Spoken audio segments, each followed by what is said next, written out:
Salut tout le monde, c'est Shiro, nous sommes le vendredi 4 décembre et bienvenue dans cette nouvelle vidéo d'actualité quotidienne sur les mangas et le Japon. Des nouvelles concernant la saison 2 de The Promised Neverland viennent de sortir. Tout d'abord, nous avons droit à un nouveau teaser ainsi qu'un visuel. De plus, le site officiel a annoncé deux nouveaux noms dans le casting de cette saison, Shinichiro Kamiyo et Hatsumi Tanezaki. Cette deuxième saison devait sortir en octobre de cette année, mais en raison du Covid-19, elle a été repoussée au 7 janvier prochain.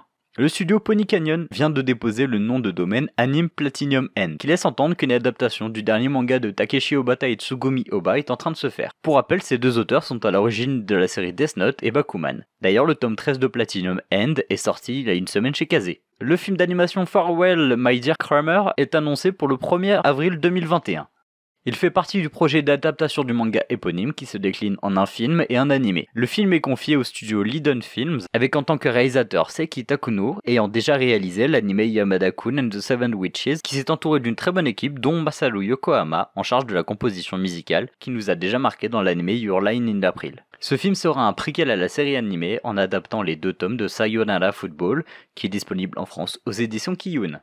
Une première vidéo promotionnelle pour l'anime Koi to Yobu ni wa Komichi Warui vient d'être dévoilée. Cette série est confiée au studio Nomad à qui l'on doit déjà l'adaptation du manga Rosen Maiden. Ce josei sera diffusé à partir d'avril 2021 au Japon. Le prochain film, Le Pacte des Yokai, se dévoile un peu plus dans une nouvelle bande-annonce, où l'on peut aussi entendre le thème musical du film, interprété par la chanteuse Anne Lee, que l'on a déjà entendu dans Naruto Shippuden et Seven Deadly Sins. Le film sort le 16 janvier prochain dans les salles de cinéma japonaises. Le manga quant à lui est toujours en cours et en est à son 25e tome et est disponible aux éditions Delcourt Tonkam avec pour l'instant 20 tomes publiés. Pour finir sur les animés, voici le planning des sorties d'animés qui sortent aujourd'hui en simulcast.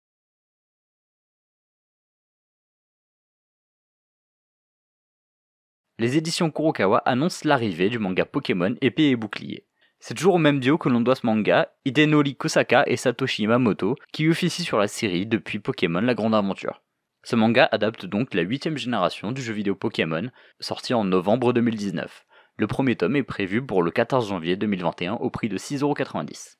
Glénat annonce l'arrivée prochaine en France de Parasite Reversi. Spin-off du manga Parasite, cette série se passe en parallèle des aventures de Migi et Shinichi. Il est dessiné par Otomo Lae qui avait déjà participé à l'anthologie Neo Parasite. Sa sortie est prévue pour le 5 mai 2021.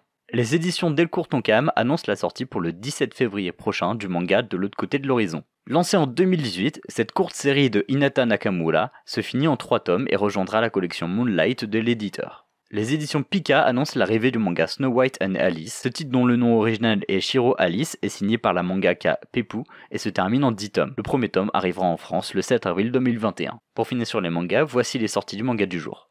La société Don't Panic Games lance un jeu de plateau Naruto qui est d'ores et déjà disponible sur leur site au prix de 25€. Nommé Naruto Ninja Arena, vous pourrez jouer de 2 à 4 joueurs et une extension est disponible au même prix, qui vous permettra de jouer jusqu'à 6 joueurs avec des personnages supplémentaires. Je pense que ça ferait un très bon cadeau de Noël. Les deux prochains films live Kenshin retrouvent une date de sortie. Ils auraient respectivement dû arriver dans les salles japonaises le 3 juillet et le 7 août de cette année, mais ont été décalés en raison de la pandémie. Ils sortiront donc le 23 avril et le 4 juin prochain. Le premier couvrira les derniers chapitres du manga, tandis que le deuxième sera un préquel expliquant comment Kenshin a été blessé à la joue. Aujourd'hui, c'est aussi la sortie de l'édition ultime du RPG Dragon Quest XI S. Il est annoncé avec plus de 100 heures de contenu et de nombreuses améliorations comme un mode 2D qui rendra hommage aux anciens jeux de la franchise. Et voilà, c'est fini pour aujourd'hui, je vous remercie sincèrement d'avoir regardé la vidéo jusqu'ici. N'hésitez pas à soutenir la chaîne en vous abonnant, en laissant un petit j'aime et en laissant vos impressions en commentaire. Sur ce, je vous dis à la semaine prochaine pour un nouveau résumé de l'actualité manga.